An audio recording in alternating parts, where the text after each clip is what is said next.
Ao Crimes e Efeitos não se responsabiliza pelas falas de convidados ou terceiros. As opiniões são baseadas em relatos recebidos.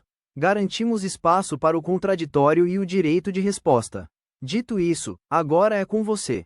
Ouça, pense e tire suas próprias conclusões. E não esqueça de seguir aqui nosso canal, ativar o sininho, compartilhar e comentar.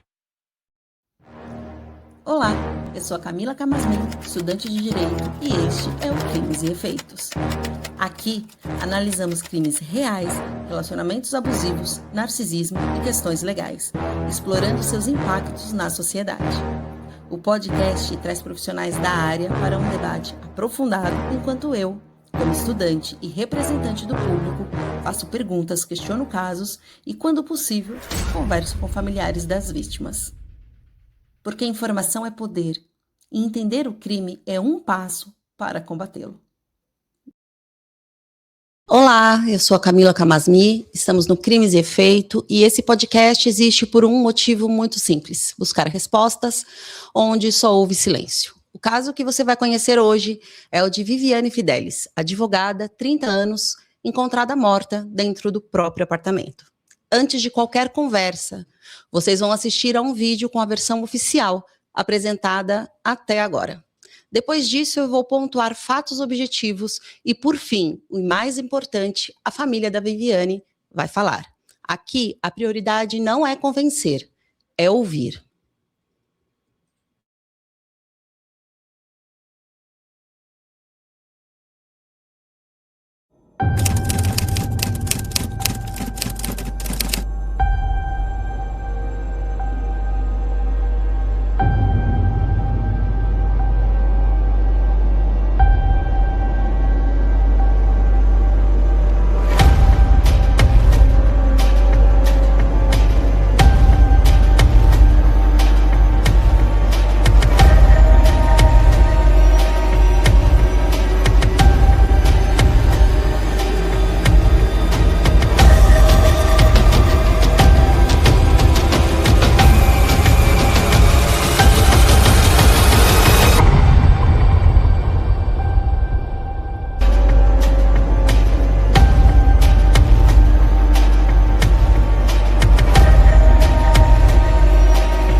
O que vocês acabaram de assistir é o que foi apresentado como explicação para o caso.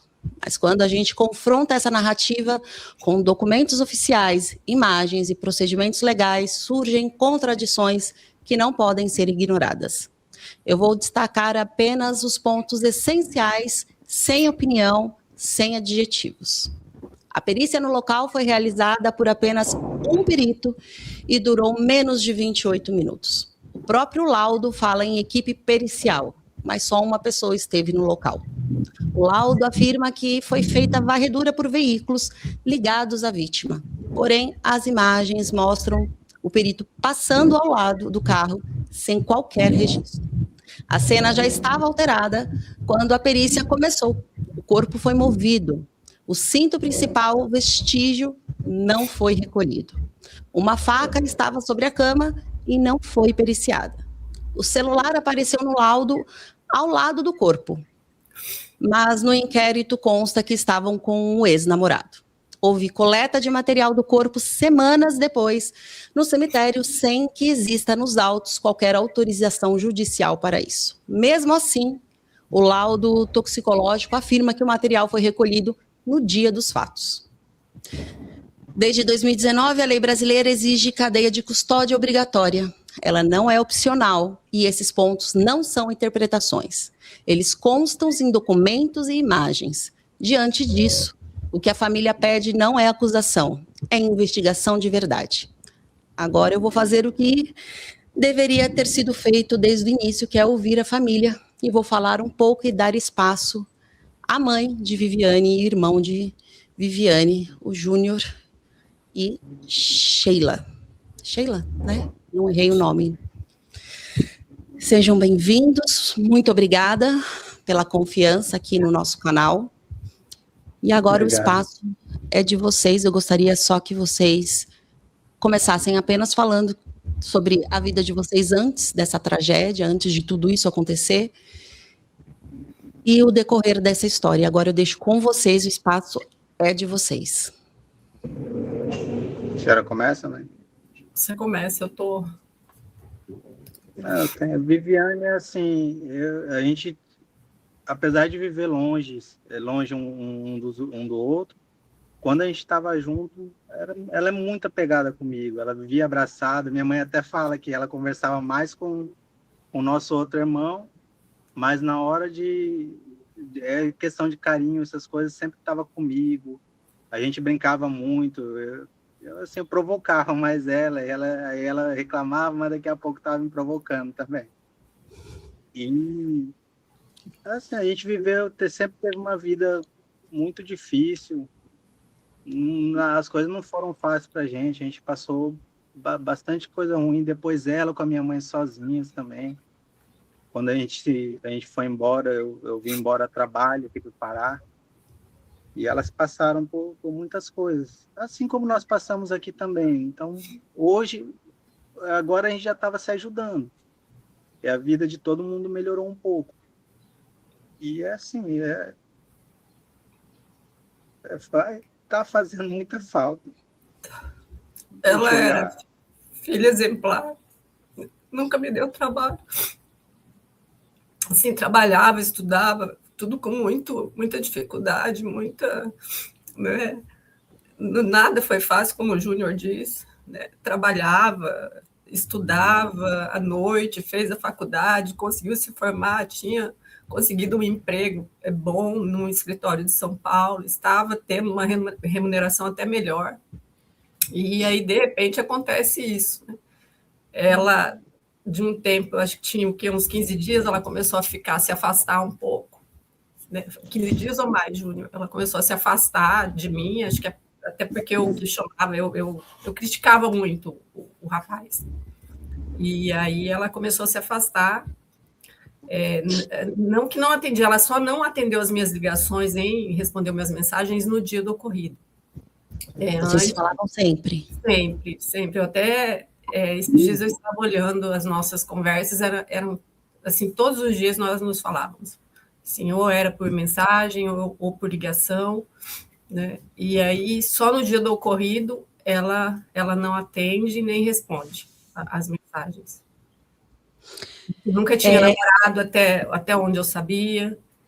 A partir do momento que ela começou a morar sozinha, e acho que depois de uns 2 anos, ela conheceu esse rapaz, e por criticá-lo, ela preferia se afastar um pouco mais de mim, né? Aí também não sei se seria ele que estivesse fazendo esse afastamento, fazendo alguma coisa para que houvesse afastamento, né? Não sei te dizer. Mas assim, eles se conheceram aonde? Olha, nós ficamos sabendo que foi pelo Tinder. Que ele até deu um depoimento e ele falou que foi pelo Tinder que eles se conheceram. Entendi. E falam que ele é ex-namorado, né? Aí já vamos falar do dia. Uhum. Se vocês não se importar, a gente já pode falar do dia? Sim. Pode falar. Eu li que ele fala que eles já não namoravam, mas o celular foi encontrado com ele. E aí eu vou falar algumas coisas assim que eu achei totalmente contraditório, e aí depois eu vou deixar para vocês também falarem tudo o que aconteceu naquele dia. Então, uma das coisas que eu achei contraditória é isso: se ele é ex-namorado, como que ele estava com o celular dela? não tem muita conexão, né, na minha visão. Ele entrou primeiro que todo mundo no apartamento ali, que os policiais e o perito, né? Foram Oi, pode falar. Foram duas, foi uma vizinha que ele passou a senha para ela entrou primeiro. Aí ela viu, ela até fala no depoimento, ela falou, olha, tava roxa e tava dura já, gelada já. Ela abre o portão pelo interfone da Viviane para ele entrar. De chamar. Mas ele entrou primeiro. Sim. Antes de chamar a polícia. Eu vou deixar agora que vocês expliquem para a gente tudo o que aconteceu naquele dia, como foi a vida de vocês naquele dia, antes de saber, e aí o decorrer até o momento que nós estamos hoje. Aí fica com vocês aí o espaço. Quer falar, Ju?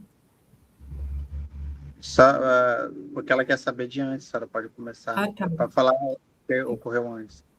Então, na terça-feira, antes de ocorrer a morte, que ocorreu na quarta, dia 17, eu liguei para ela, a convidando para ir comigo na casa da minha mãe, que minha mãe mora no sítio, levar um ar-condicionado que eu tinha comprado e uma ração para os animais da minha mãe. E aí ela me respondeu falando que sim, que assim que ela terminasse o que ela tinha para fazer, ela ia ver se conseguia, né, e descia lá para o escritório onde eu trabalho, e dali nós íamos juntos. Isso foi umas 2h da tarde, acho que eu liguei para ela. Foi 2 ou foi de manhã, eu não lembro bem o horário. Aí, quando deu 5h30, ela não apareceu, né? Mas até então não fiquei preocupada, porque ela disse que tinha alguns processos para fazer. Aí eu acabei indo sozinha na casa da minha mãe. Aí, quando eu estou voltando à casa da minha mãe por volta de 8h da noite, eu tento uma ligação com ela, no 16, e ela não atende. Aí eu chego em casa, acho que eu tentei umas 2 vezes na estrada, ela não atendeu. Cheguei em casa, mandei mensagem, não respondeu também. Aparecia que estava sendo visualizada, porém não me respondia. Aí quando foi no dia 17, eu fui trabalhar, cheguei bem pela manhã lá no meu serviço e tentei de novo falar por meio de mensagem, mas não respondia. Aí eu acredito que foi por volta da hora do almoço, eu já comecei a mandar mensagens para ela falando que eu estava preocupada, né? Porque que ela não estava respondendo, se ela estava brava comigo, até a gente nem tinha brigado. Nós tínhamos a nossa relação, assim, nós éramos muito próximas, porém a gente tinha as discussões, eu brigava, tinha coisa que eu não aceitava nela, é coisa de mãe e filha, coisa acho que natural. E eu sou muito ríspida para falar, assim, minha voz, quando eu falo, eu altero muito, e assim, acaba a pessoa pensando que eu estou matando até a pessoa, porque eu sou muito ríspida, né? Então, sempre que eu brigava com ela, era assim, com essa entonação, com esse tom de voz, meio ríspido, né? E assim, eu perguntei, nós não brigamos, por que você quer me responder, né? Aí eu pensei que fosse por conta do menino, que até então eu tinha perguntado uma vez para ela por que ela demorava para me responder. Ela falava que era quando ela estava com ele, que eles tinham combinado de não atender e nem responder ninguém quando eles estivessem juntos. Aí eu pensei que ele estava com ela, até nem quis ir até lá no apartamento, porque falei, ela nem vai abrir se ela estiver com ele.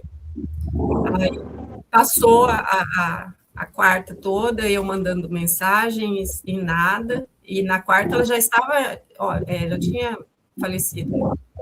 Ela morreu na madrugada do dia 17. Aí eu mandei na quinta eu cheguei no serviço novamente, não tinha, aí eu já mando mensagem, não me responde. Aí meu colega de trabalho, que já sabia do que tinha ocorrido, ele entrou, daí eu até comentei com ele, falei, Wagner, eu não estou conseguindo falar com a Viviane, eu mando mensagens, ela não me atende, ela visualiza e não responde, né? Eu ligo e tal. Aí, como ele já sabia, ficou parado ali, porque acho que o meu chefe já tinha combinado com ele para não deixar eu sair dali, se eu soubesse alguma coisa e tal. Aí ele não respondeu nada, e eu falei, eu vou falar com esse namorado dela aqui no Instagram, porque eu tenho ele no Instagram, né? Aí, quando eu abro o meu Instagram para falar, tinha um convite dele para eu seguir ele. Só que eu já seguia ele já me seguia. Então, tinha um convite de um perfil sem foto, ou seja, ele já deveria ter me excluído ali quando ocorreu a situação. E aí tinha um convite de um perfil dele sem foto para que eu o seguisse. Quando eu aceitei, fui seguir ele, fui até as mensagens para mandar, já tinha uma mensagem lá dizendo que ele precisava falar com um familiar da Viviane que tinha ocorrido algo grave. Nem lembro o horário que ele mandou essa mensagem. Aí eu imediatamente vi que o Instagram tinha uma possibilidade de fazer ligação, eu liguei para ele e perguntei, Rafael, o que você fez com a minha filha? Ele falou, olha, dona Sheila, eu não fiz nada com a sua filha, mas quando eu cheguei lá no apartamento, já tinha acontecido. Aí eu perguntava para ele, mas aconteceu o quê, Rafael? Me fala o que aconteceu. Já tinha acontecido, dona Sheila, eu tratei sua filha como uma princesa, mas já tinha acontecido, e ele ficava repetindo isso o tempo inteiro, não falava se tinha morrido, não falava nada. E nisso, chega o meu chefe com a filha dele, ele tinha ido buscar a filha, acho que para me ajudar ali naquele momento, para me amparar, e me chamou, Sheila, você precisa ir comigo. Eu até deixei o telefone, não consegui falar mais, porque eu comecei a passar mal, comecei, sabe, a ter tontura. Aí ele chega e fala que eu preciso ir com ele, eu entro no carro, eles falam que eu precisava resolver uma situação importante, e no caminho, né, para o local onde eles estavam me levando, eu percebi que era o caminho que vai para o IML, eu pergunto para a filha dele, a Viviane morreu? Aí ela fala para mim, ela morreu. Ela faleceu, e você vai ter que resolver, você vai ter que ser forte. Aí ali eu desabei, comecei a chorar, né? Aí nós chegamos ali no IML, eu me identifiquei, eles me disseram que ainda estavam fazendo a necrópsia, que ia demorar e que eu poderia ir para casa. Eu não queria ir, mas o meu chefe acabou me levando, mas assim que eu cheguei no escritório, eu liguei para meu irmão e falei, me leva de volta que eu quero ficar lá. Aí voltei para o IML com meu irmão, chegando lá nós começamos a questionar algumas pessoas e assim, no caminho também uma pessoa ficava me mandando, enviando mensagens para que eu fizesse a doação das córneas. Eu até perguntei para essa pessoa se era possível fazer essa doação de uma pessoa que já tinha morrido há tanto tempo. Aí a pessoa falou que sim, que era possível, né? Mas assim, eu falei, não vou doar. Aí quando eu chego novamente no IML, um senhor me aborda, não sei o que ele era, se ele era médico, e para falar de novo dessa situação da doação das córneas, né? E aí, a princípio, eu falei que não, mas aí ele começou a me induzir. Eu falo que é porque eles pegam naquele ponto fraco, que você está emocionalmente fragilizado. E aí ele falou para mim, olha, os olhos da sua filha vão estar em outra pessoa, você vai ter um pedaço dela em outra pessoa. Tem 2 pessoas que são cegas, que vão voltar a ver com esses olhos, com essas córneas. E sim, foi aquela coisa, aquilo que eles fazem para convencer. E aí, nesse momento, tocou meu coração, eu liguei para o meu filho, acho que foi para o Rafa, né? E perguntei o que ele achava. Aí ele falou, doa, mãe. Eu acabei fazendo essa doação, que era uma coisa que ela nem queria, depois, assim, até hoje eu me arrependo muito por conta disso, de ter feito algo que ela não queria, né? Que doasse nenhum órgão dela. Aí eu acabei fazendo essa doação ali naquele momento, e eles não me passavam informações nenhuma, né? Então, aí, nisso, ali quando a gente estava ali sentado, ligaram, acho que ligou para ele, meu irmão, ou ligou no meu celular, eu não sei para quem que ele ligou, falando, aí meu irmão questionou ele o que aconteceu, e ele falou assim, olha, meu filho nem estava no local, eu que subi, meu filho nem subiu lá, eu cheguei, ele subiu, fiz tudo, e ele sequer entrou.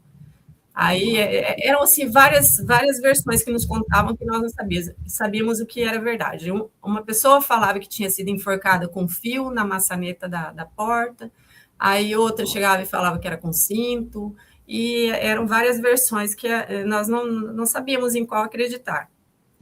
E aí, após isso, aí o meu irmão conversou com um repórter que tinha de um programa que tem aqui em Cuiabá, e esse é para a gente saber o que tinha acontecido. E perguntou se ele sabia, né, de algo que tinha acontecido. E aí ele falou que não, eu estou aqui. Ele falou, eu estou aqui na delegacia, vem aqui para a gente conversar. Aí nós fomos lá, porque até tinha que esperar a necrópsia acabar, nós fomos até esse repórter.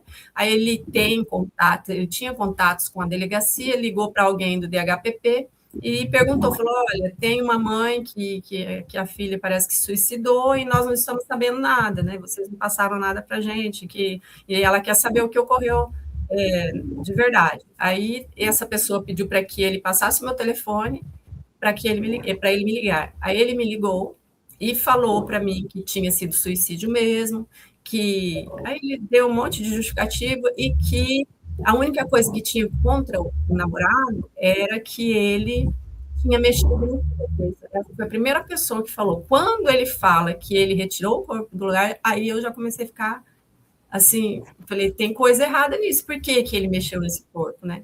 Então, foi seu primeiro alerta, foi nesse momento. Foi nesse momento. E aí, e também a questão do pai, que tinha ligado anteriormente, falando que ele não subiu, como que ele não subiu, mas ele mexeu no corpo.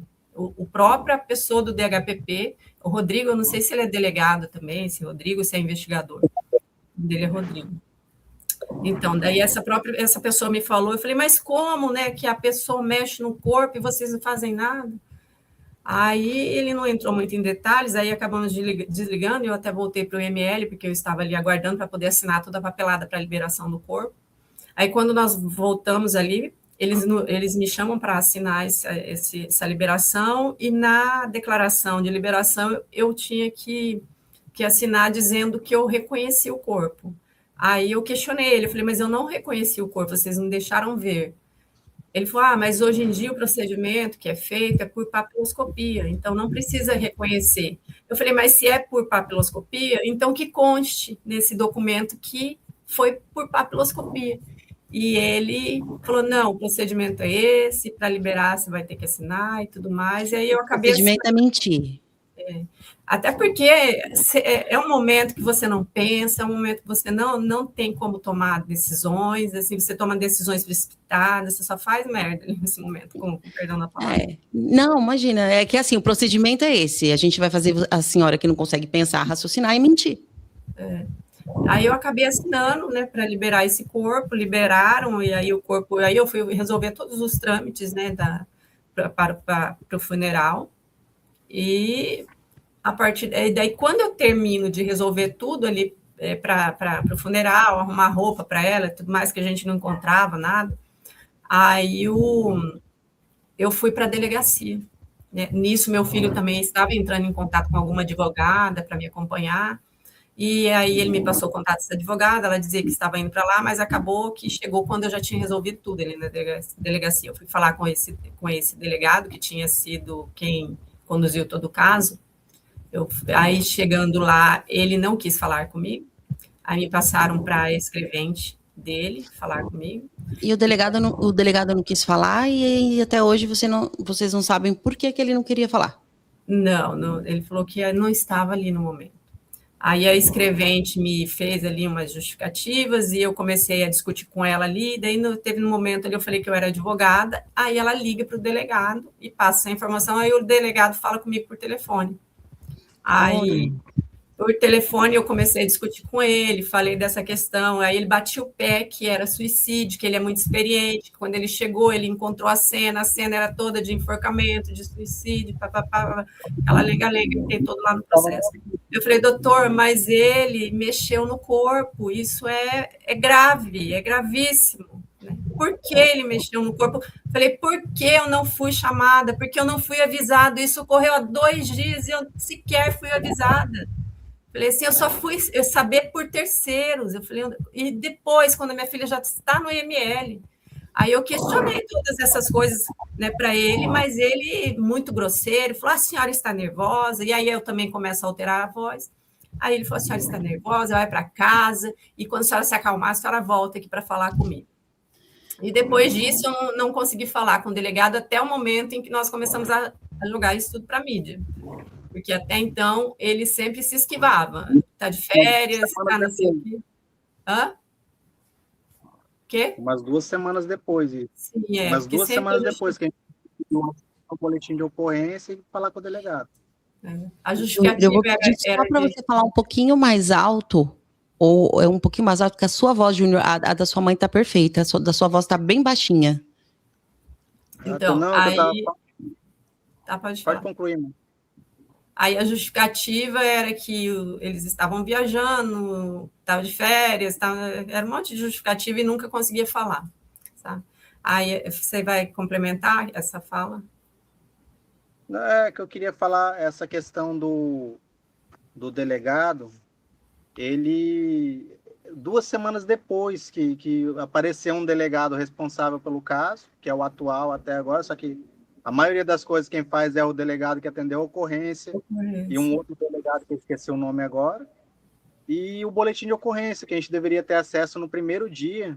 Não tivemos acesso a nada, eles não cediam nada, né? Eu ia, assim, muito, todos os dias, eu ficava ali, sabe, no pé deles, mas eles não me cediam nada, até esse momento.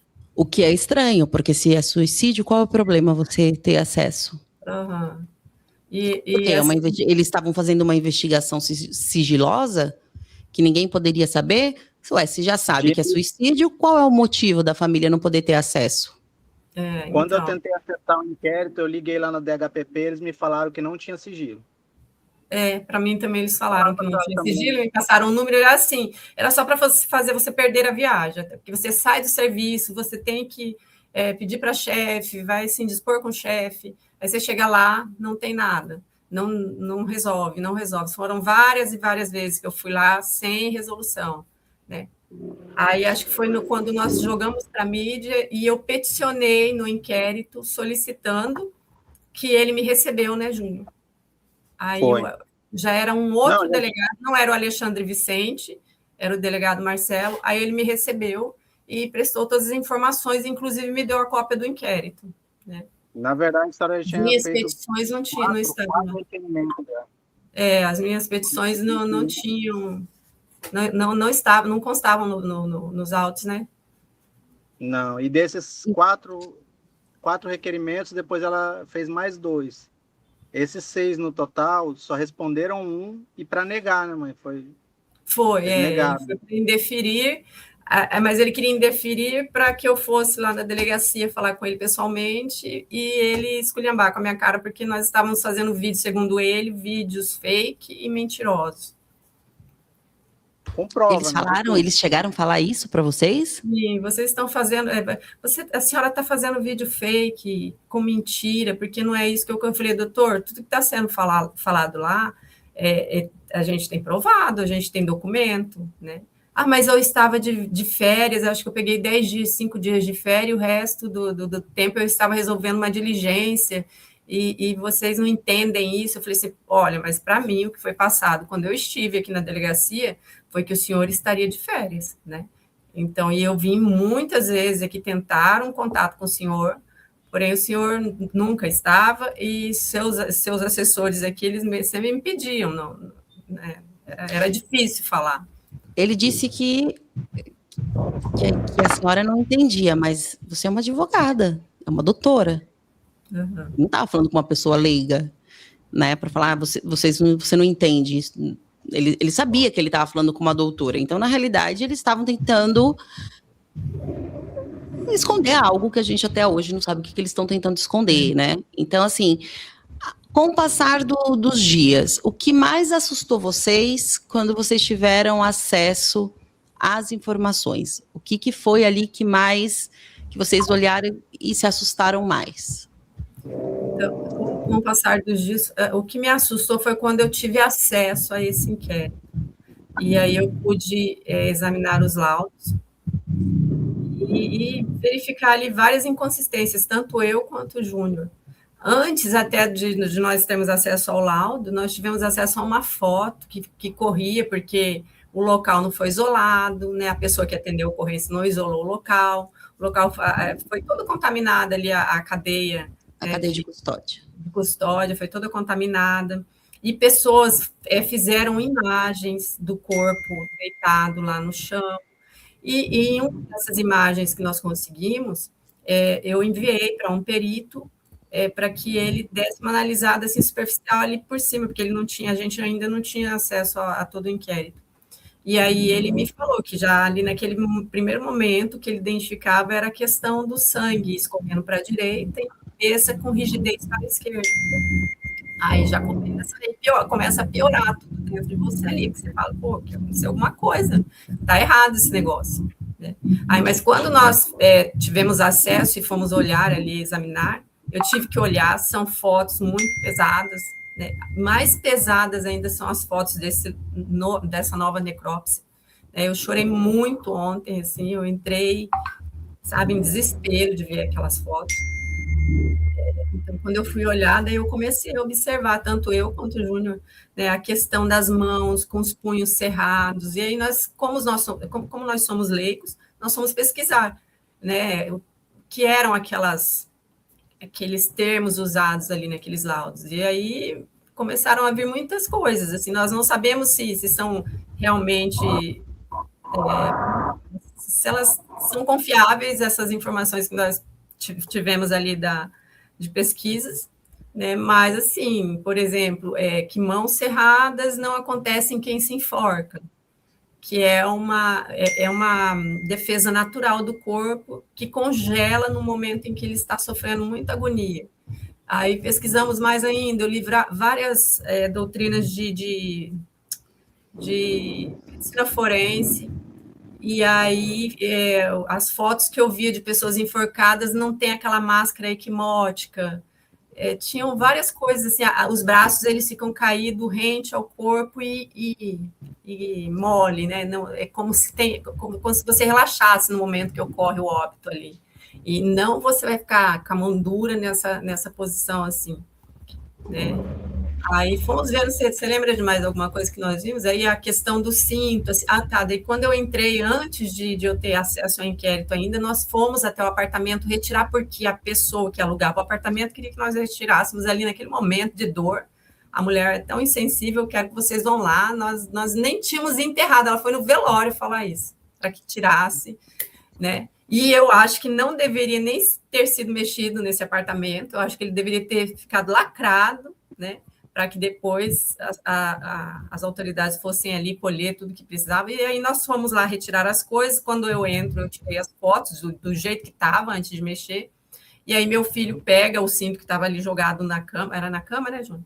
E vai tentar ver a resistência do cinto. E o cinto partiu em 3 partes, só um puxãozinho assim, ele não fez nem força, o cinto partiu em 3 partes. E aí ele começa a chorar: mãe, olha isso aqui, mãe.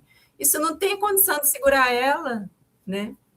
Aí nós vimos uma faca em cima da cama, várias cartelas de remédio em cima de uma bancada, né? Dramin, ali até naquele momento, eu olhei o banheiro, como é que era, se tinha condição, conversei até com uma das moradoras que encontrou ela, né? E ela me contou uma versão totalmente diferente da outra, dizendo que ela estava encolhidinha pelo lado de dentro da porta, encostada no armário, né? A outra já disse que ela estava pendurada, né? Eu até gravei essa fala dela, eu perguntei se ela permitia, ela falou que permitiu, eu gravei, para depois a gente analisar. Então, mas assim, tinham inconsistências, o que ela diz e o que a moça que realmente entrou no banheiro e viu diz, né? Porque até a moça a Karina, a primeira moça que entrou, ela fala que a Fernanda, que acompanhava ela não quis entrar para ver. Só ela entrou, só ela tocou para ver se estava gelado, né? E ela fala sempre a mesma coisa. Ela estava pendurada, né? E o rapaz, quando chegou, ele retirou ela da suspensão e colocou no chão. E ela estava pelo lado de dentro da porta. Quando você vê as fotos da perícia de local, ela está pelo lado de fora da porta. Ela está dentro do banheiro, mas a porta aberta com a parte de fora. Ela é encostada. E assim, não tinha condição de um celular, se estivesse ali com ela, passar por debaixo da porta, e a gente presume que alguém colocou esse celular ali, porque se ela estava atrás, provavelmente o celular deveria estar atrás. Então, alguém deve ter trazido para frente. Sem contar que o celular estava com ele, né? Estava com o ex-namorado e apareceu lá.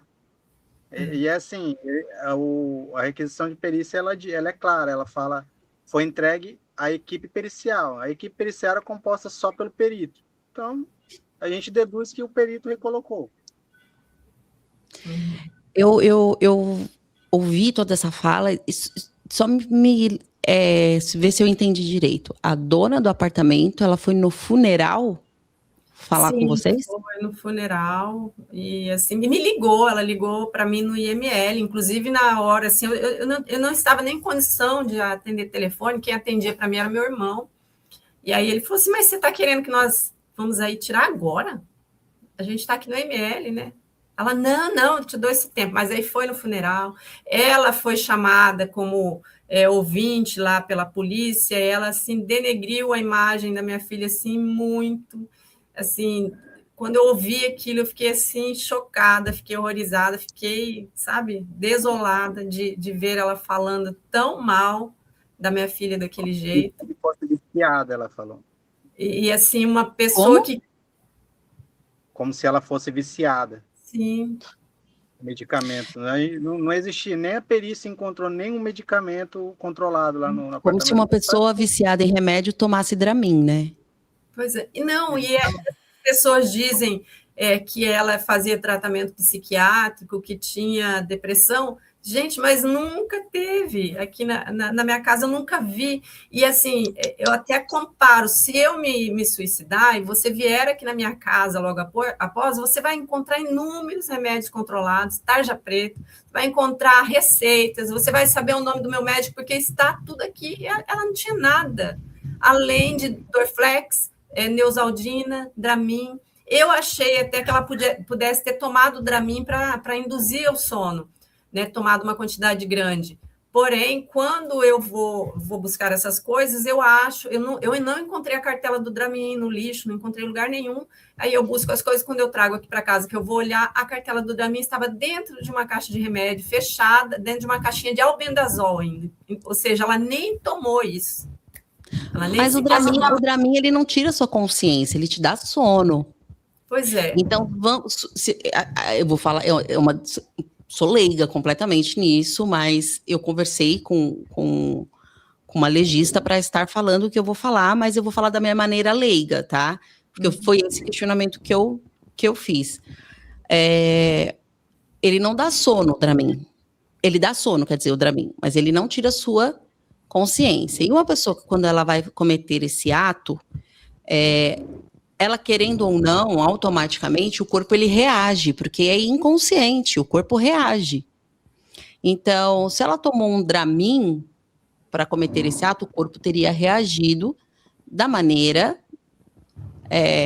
que reagiu, né? Que não reagiu, na verdade, porque quebra né?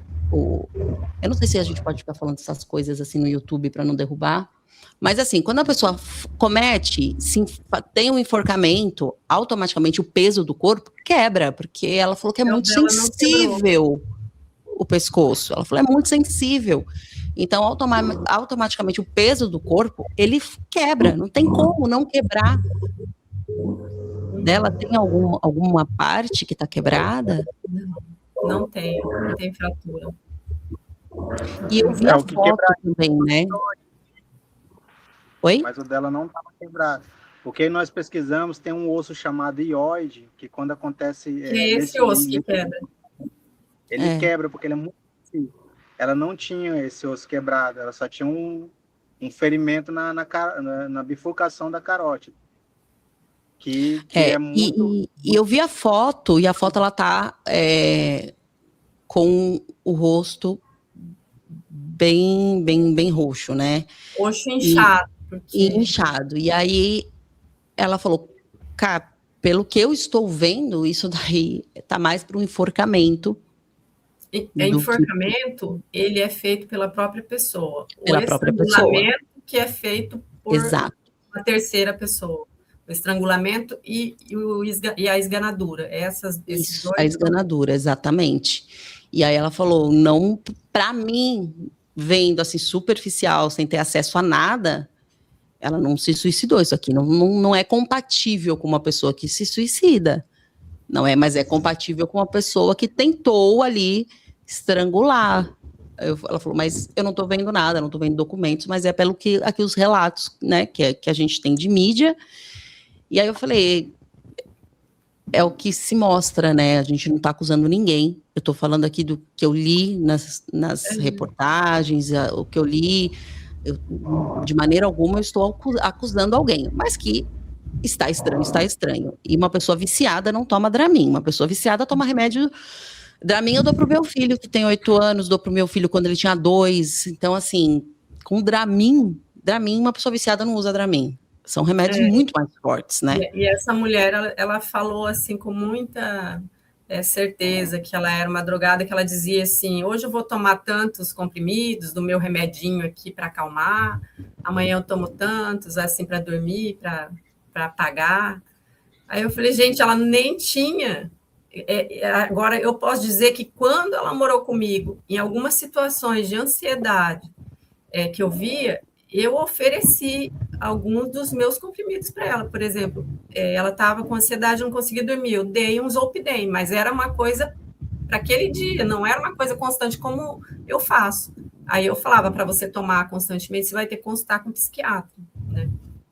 Assim, mas os meus remédios de tratamento de depressão nunca tomou. O que ela tomou o que ela já tomou, que eu tomo, é a Ritalina para ela ficar acordado e o Zolpidem para dormir.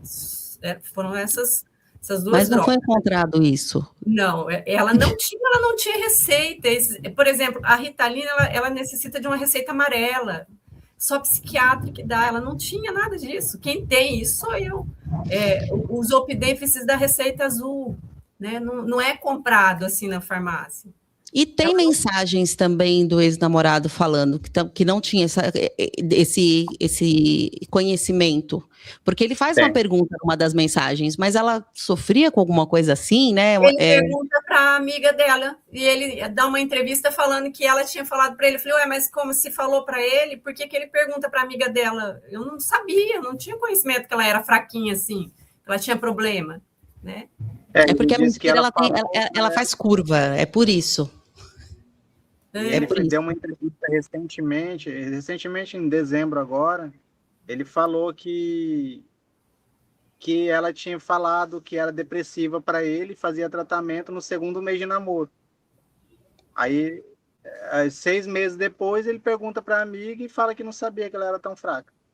E assim, as pessoas que falam que a Viviane falou que fazia tratamento são pessoas que eu não conhecia.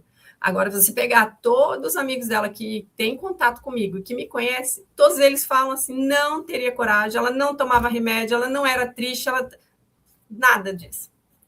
Só os que falam são os que não me conheciam.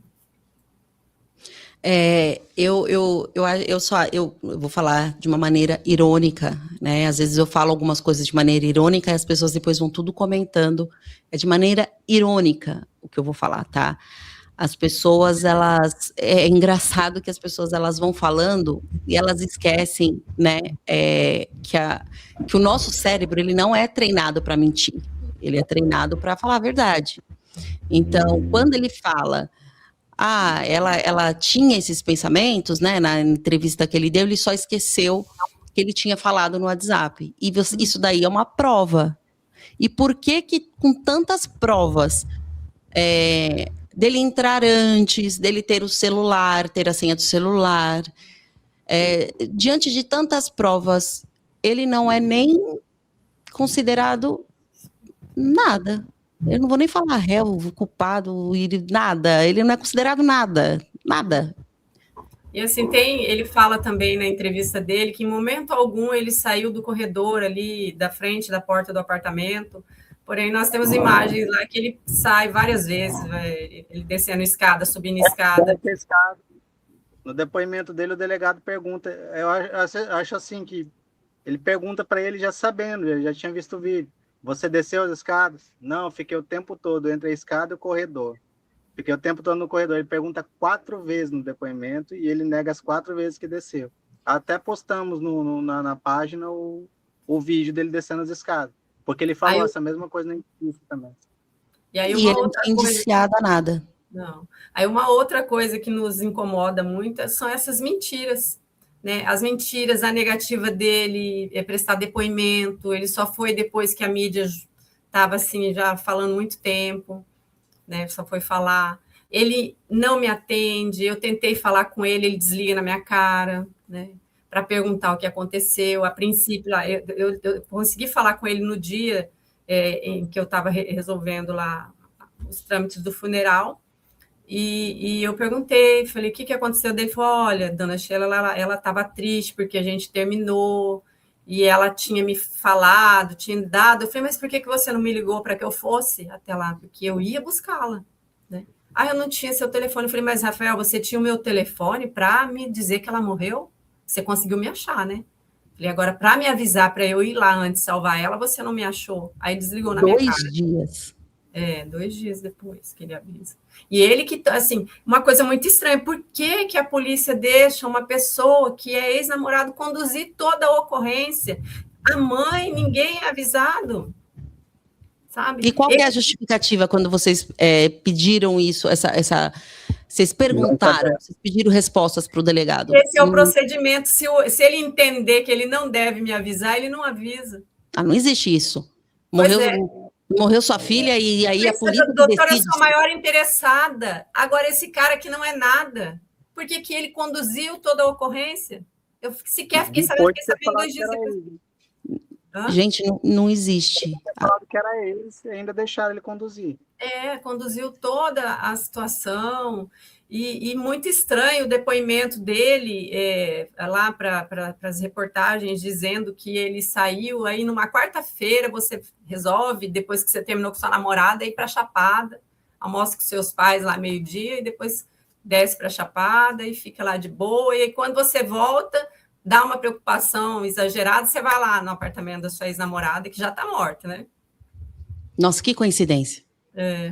Que coincidência. Agora, a polícia achar que a família não tem que saber também eu bizarro. achei o cúmulo do absurdo isso aí. Eu até falei com o delegado, isso é absurdo.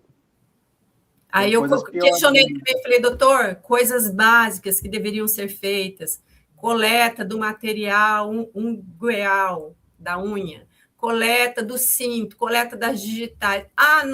Quando nós chegamos, o apartamento não estava arrombado, então não teria por que coletar digitais. Eu falei, mas ele tinha senha. É óbvio que ele não vai arrombar. Ele tinha senha da fechadura. Aí eles justificam, eles acham justificativas para tudo, sabe? Não, na verdade, eles tentam, porque nenhuma justificativa cola. Não cola, então, mas eles acham. E é assim, Camila, o mais grave é assim, o celular até hoje não foi apurado, o porquê que estava na mão dele. E por que não foi entregue para mim esse celular? Porque antes de a polícia examinar, eu acho que eu teria que ter visto, até porque corre o risco de que se houver fraude, eles vão apagar, eles têm recursos para isso. Então, esse celular teria que ter vindo primeiro para as mãos de quem? Para minha mão. Mas se eles apagarem, uma perícia também consegue pegar se eles apagarem. Aí é um crime atrás de crimes, porque a cadeia de custódia não foi respeitada. E é assim, Camila, a Politec, eles têm o recurso para apagar e tem histórico de que já fizeram isso. É tudo noticiado. A Politec daqui é meio complicada, né? Teve um caso que o servidor utilizou o cartão, acho que é um perito, o cartão de crédito do morto, fez um monte de compras. Politec daqui. Teve outro caso, né? Venda de laudo tem comprovado, o servidor já foi exonerado. E aí, como é que você confia num sistema corrupto desse? Né? Um sistema falho. Tá certo, o ser humano é falho, mas esse aí ele chega ao extremo da falha. Ao extremo. Ele não ter sido nem cogitado a possibilidade de ser um investigado. Como que permite que ele entre primeiro, que ele mova o corpo e tá tudo bem? Pois é. Ele não vai responder nem por isso. Nem por ter quebrado a cadeia de custódia, nem por ter mexido na cena do crime. Eu acho que isso aí já era motivo suficiente para que ele fosse indiciado. A alteração da cena do crime. Ele sequer foi questionado quanto a isso. O celular, no depoimento dele, não foi nem questionado por que ele estava com o celular. Não questionaram isso. E se ele é ex, o que ele está fazendo com o celular? Mas nem o atual tem que ficar com o nosso celular. Começa por aí. E ele tinha senha do celular, ele tinha senha de tudo. Né? Segundo ele, a senha foi passada para ele naquele dia, no dia da morte. Ah, sim. Sim. Ela antes passou a senha do celular para ele, né? E aí, coisas que não ocorreram também, que nós ficamos, assim, muito estarrecidos, que eles deixaram passar muito tempo para pedir as imagens dos arredores ali, né? Do entorno, de câmeras. Eles não fizeram isso, que eu acho que seria o mínimo que teria que ter feito. Não pediram a triangulação das antenas, nada. Assim, só estão pedindo agora o que é pedido pelo Ministério Público, porque eu faço pedido no inquérito, a juíza sequer se manifesta com relação ao meu pedido, ela só se manifesta quando o Ministério Público endossa. Aí, quando eu ligo para a promotora, doutora, tem como a senhora ir lá e, né, ratificar aquilo ali, para que a senhora endossar, para que ela aceite? Aí acontece. Mas o que o Ministério Público está fazendo em relação a tudo que já não foi feito? Assim, o que ela fez é o que eu já tinha pedido, foi fazer o pedido de uma nova necrópsia, e só a necrópsia. Nós pedimos a necrópsia, nós pedimos a reconstituição da cena do crime, nós pedimos várias coisas, e nada foi. Aí o que ela endossou ali, fez um pedido ali, né, particular dela, para dizer que ela fez, eu acho, foi esse pedido de nova necrópsia. E ela pediu também as antenas, a perícia do celular. Ela pediu. Mas isso tudo tem nas minhas petições. Eu pedi desde o início. Né? Mas a reconstituição da cena do crime, não? Eu pedi, mas não foi ela definida. Não foi definida e ela também não pediu. Ela me disse que é para a gente ter estratégias, que ela não vai pedir tudo aos montes, como eu pedi, porque daí isso pode enrolar. Eu não sei o que é esse, né? A estratégia é enrolar, então. Quanto mais a gente enrola, mais cai no esquecimento e vai indo. Uhum. E aí, agora também, Camila, nós não podemos mais divulgar nada sobre o caso. Ela peticionou hoje no processo, eu não sei se foi hoje ou ontem, solicitando à juíza que, se nós divulgarmos, ela nos penalize lá com artigos do CPC. Então, uma das minhas perguntas eu já não posso fazer, se tem alguma novidade. Tem, mas não tem, então, novidade tem. Só que a gente não pode dizer. Tem novidade e não pode falar. Então, agora está em sigilo, então? Não, sempre esteve em sigilo. Sempre esteve em sigilo, mas nós divulgávamos alguns trechos para que não comprometesse esse sigilo. Nunca divulgamos nada assim aberto. E por que o sigilo, se foi um suicídio? Não sei. Não, porque tem assim, imagens também do terminou o sigilo. Só que é assim, tudo que nós divulgamos, ele sempre ajudou o inquérito a andar, porque para a polícia sempre, para a polícia até hoje eles batem o pé que é suicídio. Mas sempre, tudo que nós divulgamos sempre fez o inquérito andar. Nunca divulgamos nada que prejudicasse a investigação, muito pelo contrário, sempre ajudou. E o STF também já tem isso daí bem, já é pacificado, que o sigilo não é absoluto. Se estiver sendo usado para como que eu posso, para tentar para você prejudicar o andamento, aí sim. É porque, assim, ocorreu da polícia fazer isso também, induziram testemunhos, coagiram, na verdade, testemunhos. E a gente começou a divulgar coisas do inquérito a partir daí, quando nós descobrimos que eles estavam coagindo testemunhos. Ainda eles falaram, não, isso é sigiloso, vocês não podem divulgar. São trechos, não é nada assim muito aberto, a gente coloca ali trechos para comprovar que o que nós estamos falando é verdade. Algum trechinho dos autos. Talvez o problema está aí. As divulgações de vocês, como obriga as coisas andarem, como obriga a acontecer realmente uma investigação, talvez o problema esteja aí. Porque vocês estão obrigando aí. Mas é um direito nosso obrigar. Eu estou falando aqui como sociedade. Pelo amor de Deus, eu estou falando como sociedade, pelo que eu vejo, como vocês estão divulgando, e aí vão obrigar eles a trabalhar corretamente, e isso pode chegar num culpado, que talvez não seja sua filha, aí vocês estão atrapalhando mesmo. Aí pode ser que seja isso. Sim, e o que a gente faz está chamando, porque tem dois casos que falaram comigo e eles disseram que estão indo atrás por conta de que a gente conseguiu muita coisa fazendo isso. Tem um caso de São Paulo, não lembro qual é o nome, um caso de São Paulo e um do Nordeste, que eu não lembro o nome, mas depois até vejo se você quiser saber sobre eles. Sim. Eles falaram que começaram a fazer isso porque viram o nosso caso e viram que estava dando resultado, que toda vez que a gente faz alguma coisa que eles não querem, a polícia não quer investigar isso, a gente ia lá e divulgava, a polícia ia lá e investigava. O delegado tá cerceando isso ou aquilo, a gente ia lá e divulgava, o delegado ia lá e respondia o que a gente estava pedindo. Então, é assim, a sociedade ainda vai cobrar também em cima disso.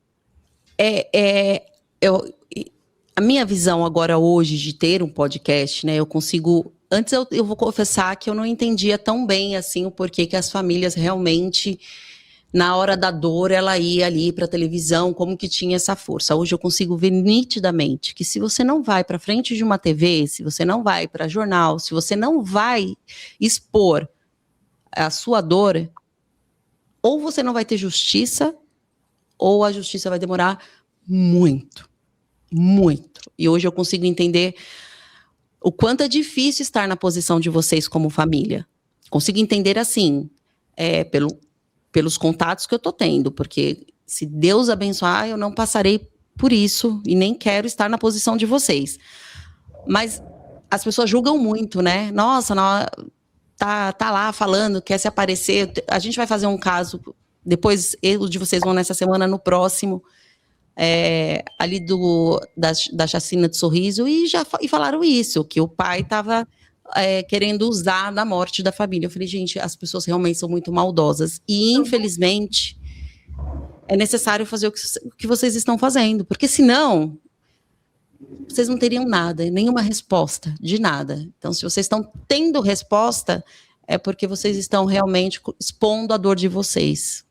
E nós, E é para triste isso, estarmos né? aqui, nós estamos passando por medo, nós nunca fizemos isso, né? Você acha que nós queríamos estar aqui? Não, nós somos tímidos, o Júnior é muito parecido comigo, nós não estamos aqui para aparecer, nem queremos, por mim, eu ficaria nos bastidores sempre, né?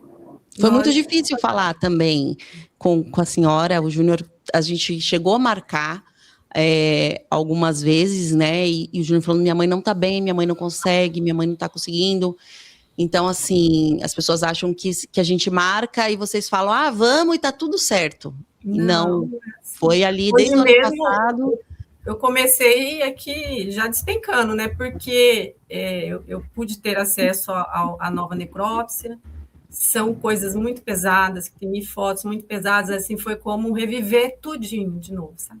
Ontem eu chorei muito, muito vendo aquilo ali. Eu preciso ver para ver se eu acho algo que não está de acordo, né?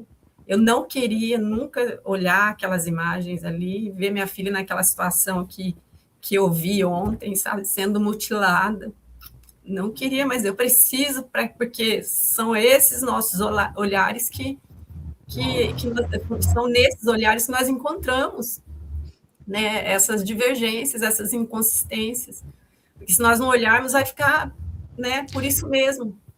E vamos continuar Quando acabar fazendo. aqui a nossa conversa, o nosso bate-papo, eu vou te passar um contato de uma legista que ela ajuda a gente bastante aqui, e ajuda mesmo. A gente não está falando de nada lucrativo, tá? É ajuda. Eu vou lhe passar o contato, eu acho que seria muito interessante, porque é uma profissional que entende, e ela é maravilhosa, e eu acredito que seria muito bom para ajudar a vocês, assim, a ter um outro... E ela trabalha no ML também, trabalha no SVO também, então, assim, é uma pessoa que, com certeza, ela gosta de ajudar, ela ama a profissão dela, mas ela ama por ajudar as pessoas que estão aqui lutando por justiça. Acho que vocês precisam realmente se cercar de profissionais também, que entendam e que estejam ali para dar a mão, não para ganhar fama ou lucrar em cima da dor de vocês, porque a gente sabe que isso existe também, infelizmente. O que dói mais aí no entendimento de vocês? A falta da Viviane ou lutar para provar o que aconteceu com a Viviane? As duas dores. As duas. A falta é muito maior, a dor é muito maior, mas a dor de não saber, a dor de não poder enterrar, sabe? Essa consome também. Parece que a gente está vivendo duas mortes. Parece que ela morreu duas vezes. E o sofrimento é dobrado. A falta que ela faz, a falta de respostas, o descaso que acontece, inclusive agora com esse novo laudo aí, o descaso continua do mesmo jeito. E quantos dias depois também um cachorrinho dela morreu aqui em casa, né? Eu cheguei, ele estava convulsionando aqui, levei para o veterinário, mas não teve jeito, daí foi mais uma dor, porque era o bichinho dela. Também. Hã? O cachorro morreu a gatinha e o cachorro. A gente acha que deram veneno, ele pode ter lambido a gata e ter ingerido alguma quantidade também, né? Mas assim, morreram os dois e foi mais outra dor, assim, até porque eu gosto de animais também. Inclusive, ela sempre falava que esses animais são os meus netos, que eram os únicos netos que eu ia ter, porque ela não queria ter filho. E ultimamente, com o Rafael, até ela estava falando em ter filho. E segundo a faxineira dela, ela estava evitando, não, né? Ela tinha parado de tomar anticoncepcional. Não, ela tinha voltado a tomar, ela no depoimento dela falou que na última semana ela viu que ela tinha voltado a tomar. Bom, então, novidades a gente sabe que tem, mas que é até cruel falar novidades num caso como tão trágico, mas, assim, existem novas informações que não podem ser ditas. Acolhimento, vocês estão tendo algum da Justiça? Nenhum. Nem do Ministério Público, nem nada. O Ministério Público, eu tenho tido reuniões com ela, mas é assim, não são reuniões que são produtivas ou que haja uma solução ali, ou que a gente discuta o que vai ser apresentado, o que nós vamos pedir, o que ela acha, se vai continuar com o caso, nada disso nós discutimos ali na Assistência reunião. social entrou em contato com vocês? Nada? Nada. Nós por nós mesmos. Tudo que andou foi né, você, podcast, os influencers estão ajudando também. Sim, a mídia, o clamor popular tem ajudado.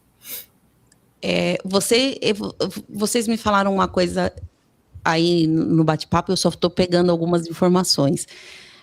O medo, eu vi que a senhora está com medo. Medo, esse medo, ele vem de alguém, ele vem de alguma família? Você acha que o ex-namorado dela você tem medo da família dele? Ou não? Ou é um medo só de não ter resposta? Medo de não ter resposta. Eu não tenho medo. Se ele quiser me matar, eu acho que até é um favor que ele faz. Porque... Não, tem 2 filhos ainda aí. Sei, mas olha, é uma dor tão, tão horrível. Só quem é mãe e perde, sabe? Sabe a falta. É muito horrível. É um vazio que não é preenchido, é um aperto do peito que nunca para. Constantemente isso. Principalmente porque a gente não tem resposta, Camila. Então, a angústia é o dia todo. A gente, assim, não tem paz. Há 4, 5 meses já.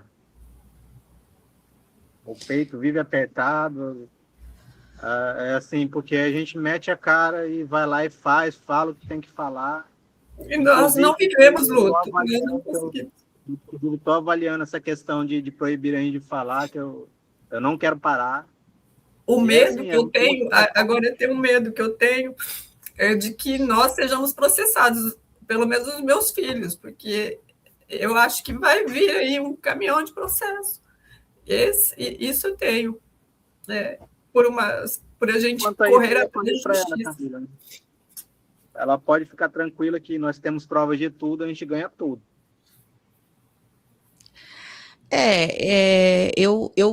Eu penso assim, se eu sou inocente, eu não tenho por que processar. Eu tenho só que entender que essa família está sentindo uma dor extrema e eu tenho que ter empatia, principalmente, eu vou dizer que se fosse... Estou falando se eu fosse o ex-namorado dela. Eu tenho que entender que é uma dor extrema, e por eu ter amado um dia essa pessoa, eu tenho que ter a empatia de entender o quanto dói a ausência dessa pessoa. E se eu sou inocente, eu vou ajudar que as respostas sejam dadas e que automaticamente eu vou entender que essa pessoa me acusou, talvez, no desespero. E tá tudo bem, porque se eu sou inocente, qual é o problema as respostas ser dadas? Nenhuma. Então por que eu vou processar? Nós nunca acusamos ele. A gente sempre tratou ele como suspeito. Fala assim, olha, o comportamento dele torna ele suspeito. E a polícia nunca olhou isso. Qualquer pessoa, inclusive já falamos com peritos também, fala, não, isso daí é comportamento suspeito. A gente tem uma advogada que falou que deveria ser preso por estar com o celular dela. Exatamente, mas ser suspeito, quando a gente fala de uma morte assim, a família é a primeira também a ser suspeita pela polícia. A família não pode ignorar ninguém. Ninguém tem que se sentir ofendido. Ué, ser suspeita é todo mundo que tem contato ali. E por que a pessoa vai se sentir tão ofendido ao extremo? Não. Dou a mão. Eu tô falando se eu fosse ele. Eu dou a mão para essa família e falo, vamos junto. Nossa, eu cometi o erro de fazer tal coisa. Eu cometi o erro no desespero. Eu amo essa pessoa. Eu fui lá, eu quis abraçar. Eu vi a entrevista dele, eu vi uma voz de choro extremo, mas não tinha uma lágrima no olho. É forçado. É nítido que é forçado. Aí ele diz, era a pessoa que eu amava, eu vivi um relacionamento intenso. Eu até gostei da pergunta que o repórter fez. Ele falou assim, mas se era tão intenso, por que acabou assim abruptamente? Uma coisa tão intensa, uma pessoa tão maravilhosa assim que você está falando que é, né? E você ama tanto, ajuda essa família. Pois é. Ajuda a família e não dificulta. E não dificulta, ajuda. Se você ama, se foi um amor tão intenso como foi palavras aí ditas, então vamos ajudar essa família. E não se sentir incomodado ou vir para futuros processos. Então, assim, é o que eu falei, a verdade, a sinceridade, a honestidade, ela é uma linha que sem curva, ela é uma linha. Para que eu vou atacar quem já está destruído? Para que vocês estão destruídos. Nossa. Assim nós não temos mais vida, sabe? Acabou tudo. E qual é o objetivo? Todo o medo que eu tenho também, por eles serem família influente, é de eles fazerem mal para os meus 2 filhos, porque eu sei que eles têm influência e que eles podem tudo, né? Então, o meu medo, assim, com relação à minha vida, eu não estou nem aí, mas com a vida dos meus filhos eu tenho muito medo de que eles possam... Mas seus filhos estão na mídia agora, está todo mundo ciente do que está acontecendo, né? Está todo mundo ciente do que está acontecendo. Então, assim, se te passou isso na cabeça de alguém ali, que eu acredito que não, mas se passou alguma coisa nesse sentido na cabeça deles, aí eles são muito burros, né? Muito burros, porque vocês estão no Brasil inteiro. Aí são muito burros. Eu falei, quando a gente se expor, a gente fica mais seguro. Aí, e não vai acontecer. Mas se acontecesse alguma coisa, aí eu queria ver eles não serem suspeitos. Então, assim, se eu fosse a família, eu ficaria de joelhos no chão, pedindo para que vocês nunca acontecesse nunca nada com vocês. Porque automaticamente, se acontecer qualquer coisa com vocês, e seja lá qualquer coisa, se tropeçar, vocês estão num processo aí difícil. Então, assim, automaticamente eles vão ser considerados suspeitos. Aí também não vai poder, não tem nem como não ser. Então, eu acredito que, sim, se ele é inocente, se ele não é nem para ser considerado suspeito, que ele realmente torça para que as respostas sejam dadas e que ele acolha vocês com a ajuda que vocês precisam. Simples.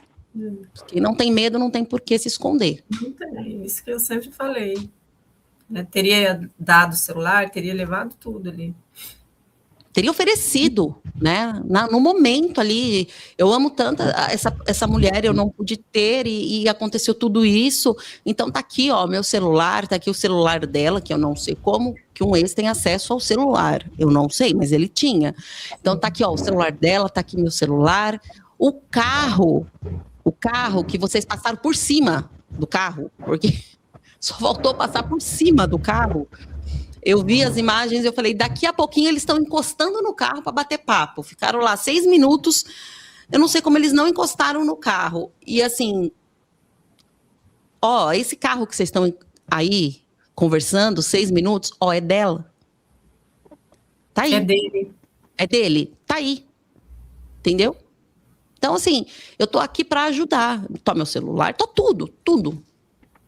Entendeu? Eu não vou contaminar cena nenhuma. Oi? Para você ver o nível da varredura de veículos que ele fala lá no laudo. Ele fez uma varredura de veículos com relação à vítima. Mas a varredura era na calçada e o carro estava na rua estacionado. Pode ter sido, tá? É isso. Nos laudos, também os laudos são contraditórios, o de perícia local e o de necrópsia, porque num laudo o perito coloca que o sulco é contínuo, no outro ele coloca que o sulco é descontinuado. Ele não foi completo, é incompleto. E contínuo, mas é que foi uma equipe, né? Uma equipe de um... olha, é uma risada sarcástica, pelo amor de Deus, as pessoas que vão aí daqui a pouco ver e comentar, é uma risada sarcástica, mas eu tenho certeza que a questão da varredura do carro é porque o carro estava estacionado na rua e não estava na calçada. Eles fizeram da calçada para o apartamento. O meio-fio não contava. Infelizmente. Eu vou pedir para que vocês... Eu não vou falar o que vocês falariam para Viviane, eu não vou falar nada disso nesse momento, porque a gente vê que ainda vai ter um caminho. Mas eu queria saber o que você falaria para os seus 2 filhos quando tivesse as respostas dadas, para os seus 2 filhos que estão nessa luta e nessa dor. Claro que é uma dor diferente de irmão para mãe, mas eu gostaria da Sheila que falasse para a gente o que você gostaria de falar para os seus filhos que estão aqui. Nem sei, que acabou, que a gente conseguiu resolver, né, que agora tanto ela quanto nós podemos ficar em paz, né? Porque ela não tem como descansar, aquele corpo todo mutilado, sabe, todo mexido, leva para necrotério, traz de necrotério. Assim. Júnior, e eu vou falar para você, falar para sua mãe agora alguma coisa para que dê força para sua mãe continuar nessa luta que a gente sabe que... Que eles são agora a minha vida, né? Só tenho eles e não tem mais força para perder ninguém. Não há em mim mais estrutura para isso. Camila, eu digo o que eu digo para minha mãe todo dia. Então, eu não sei se você percebeu, eu às vezes quando começo a falar não paro mais, mas eu sou um cara de poucas palavras. Ainda mais de falar de sentimento. Então, eu vou falar para ela ser forte, continuar sendo forte, assim como nós estamos sendo também. E uma coisa que eu sempre disse para ela e para Viviane, como a gente se falava mais por ligação, por chamada de vídeo, toda vez eu falo para ela e sempre falava para Viviane também, quando a gente terminava a ligação. Eu te amo. Te amo. Sempre foi assim. Eu agradeço de vocês ter contado aqui a história, a dor e a luta de vocês, que vai continuar ainda por um tempinho. Infelizmente, é assim que a gente acaba conhecendo algumas histórias, alguns vitoriosos e alguns guerreiros. No caso, vocês ainda estão como guerreiros. Creio muito que a vitória virá. E a gente vai voltar ainda a se falar, se vocês quiserem, é claro. Eu queria falar para vocês terem força. A luta, eu creio que só está começando. A gente está falando aí de meses que vocês estão destruídos, mas que vocês transformem a dor de vocês em força, porque a Viviane está esperando as respostas que só vocês podem buscar por ela.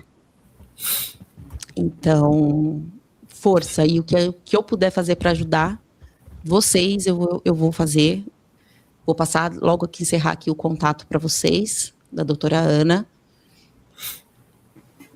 E eu tô aqui, se vocês precisarem gritar para o mundo mais uma vez e para outros canais, falem. Infelizmente, essa exposição dói, mas é uma exposição mais óbvia para vocês terem as respostas, infelizmente. A nossa justiça, ela não anda com as pernas dela, hoje em dia, não mais. Hoje em dia, a mídia é a muleta da justiça, infelizmente. Eu agradeço de todo o coração. E uma coisa que nós não falamos aqui foi a questão também, Júnior, de que ele estava agredindo ela verbalmente, muito. Inclusive, um funcionário relatou, e ele relata isso no depoimento que ele deu para a polícia, que ele constantemente a agredia verbalmente. Né? Mas ela era o amor dele. Então, e ela também tem relatos dela com as amigas dizendo que ele a empurrou, né, que tinha aquelas cenas de ciúme exacerbado. Ela contou várias situações, ela me relatou de ciúmes dele, ciúmes assim, fora do normal. Fora que a senhora presenciou, né? Lá quando eu conheci pessoalmente também. Assim, então, isso era bom a gente ter. A gente esqueci de falar, estou falando aqui agora. Claro. Aqui é o espaço de vocês. Então, você presenciou uma cena dele? Sim, quando eu conheci pessoalmente, foi no aniversário de casamento do meu chefe em um restaurante, que ele convidou ela e falou que ela poderia levar o namorado, né? E aí ele o tempo todo ficava inquieto, falava coisas que não eram para ser faladas ali, né? Coisas íntimas, e se autodepreciava muito e sempre ficava falando que ela era inteligente, que ela era melhor, que ela era bonita, que era ela, sabe? Assim, e sempre inquieto, mudando de lugar a todo momento, e terminou de comer e foi embora também. Foi coisa bem, bem rápida. Isso foi a primeira vez que vocês se conheceram? Uhum. E a questão do shopping também, né, mãe? Que ele fez a Viviane fazer um vídeo para provar que estava com a minha mãe. Estava comigo, porque, segundo ela, ele estava achando que ela estava com outra pessoa, outro homem. E ela fez o vídeo? Fez, mandou para ele. Inclusive, ele comentou lindas no vídeo, na foto, eu não lembro o que ela fez. Ela só me mostrou porque eu estava dirigindo e eu não prestei muita atenção. E a polícia sabe desses relatos? Desses... Sabe. E mesmo assim ele não foi considerado suspeito. E muitos outros relatos dos depoimentos, inclusive dos amigos, dizendo que ele era ciumento. Tem muitas coisas. Um vídeo da câmera de segurança lá do local, que assim, ela tá encostada na porta do carro, ela tá dentro do carro com ele, e do nada o ombro dela vai para trás. É claramente um empurrão lá dentro do carro. A polícia não fez nada. Que a polícia não fez nada, eu entendi já desde o começo. Eu já entendi. E assim, eu não consigo acreditar. E eu não consigo acreditar que a Viviane teria coragem para se machucar dessa forma também. Por tudo que ela viveu 27 anos aqui na minha casa. Então, eu nunca era uma pessoa pacífica, não tinha coragem de se machucar, nunca fez nada com o corpo dela, nada. Tudo ela sentia dor, então não sei se ela teria essa coragem de se machucar a ponto de cometer esse enforcamento aí.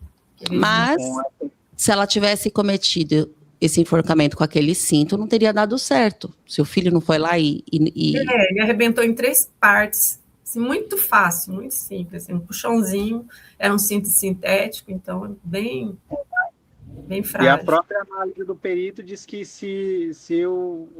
que ela no sistema de forca, o dorso dela ia estar somente a 13 centímetros do chão. Seria possível ela se salvar, porque o corpo, o cérebro age, né? Age, não tem, é inconsciente, você querendo ou não, é inconsciente. As respostas, na verdade, eu acho que ela está mais claras do que nunca, mas a gente precisa de resposta jurídica, né? A gente precisa de respostas ali no papel.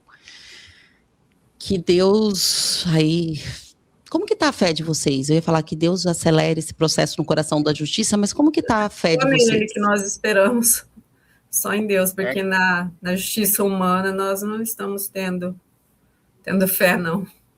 E é assim, Camila, que eu sempre falo para todo mundo, até falo para minha esposa também, eu falo que eu acho que às vezes acontece muita coisa assim comigo, que eu falo, olha o livramento que eu tive.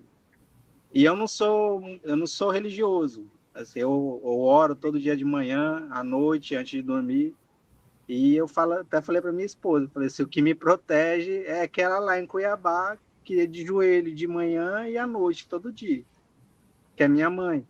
Que ela, sim, ela nesse ponto aí, eu nunca vi ela deixar de orar uma noite. Se ela faz isso hoje em dia, eu desconheço, mas sempre orou, sempre está de joelho, e é assim a oração dela. E até Amém. assim, cheguei a questionar a Deus, eu falei assim, porque com ela sempre foi fiel a você. E depois eu fui entender que se a gente vai procurar, eu fui lendo a Bíblia e encontrei a história de Jó. Aí eu falei assim, não que seja a mesma história, mas precisava para ela, assim, não é uma coisa para a gente, né? Não para ela. Nós precisávamos, não sei se perder alguém, não sei se passar por alguma coisa que, não sei, mas é vontade de Deus, né? Não, e a coisa estava perto de acontecer, alguma coisa, só vieram ali antecipar. É uma admiração, assim, eu é que realmente, como eu disse, não quero estar na posição jamais da dor de vocês, mas essa força que as pessoas que passam por isso e ainda sem confrontar Deus, eu acho isso tão divino. Não sei se eu teria essa força, não sei se eu seria tão fiel assim. Não, mas que o Senhor me mantenha assim, que eu também nem quero ter a prova disso, mas é uma admiração. É uma admiração. Às vezes a gente passa por coisas tão mínimas e a gente questiona Deus e aí a gente olha uma família que perdeu o chão, toda a estrutura e mesmo assim está louvando a Deus. Então, assim, é um exemplo incrível dentro de uma dor terrível. Então, parabéns, se é que pode se dizer parabéns numa situação como essa, mas a fé, quem não perde a fé num momento assim, para mim, é admirável, para mim. Não, às vezes eu me acho tão fraca em coisas tão pequenas que não chega nem, mas enfim, novamente, tá aqui meu agradecimento a vocês. Tem mais alguma coisa que vocês querem deixar? Que vocês querem deixar aqui registrado? Não, só agradecer a você mesmo pelo espaço. Pela disponibilidade em nos entrevistar, né? Nos atender. Eu que agradeço novamente. Muito obrigada. Obrigada, gente. Esse podcast não encerra o caso Viviane Fidelis. Ele abre espaço para algo que faltou desde o início. Escuta. Viviane tinha nome, história e família, e nenhuma família deveria lutar sozinha por investigação. Se você acredita que a verdade precisa ser respeitada, compartilhe esse conteúdo, porque silêncio institucional não pode ser a resposta, porque entender sobre um crime é um passo para combatê-lo. Tchau.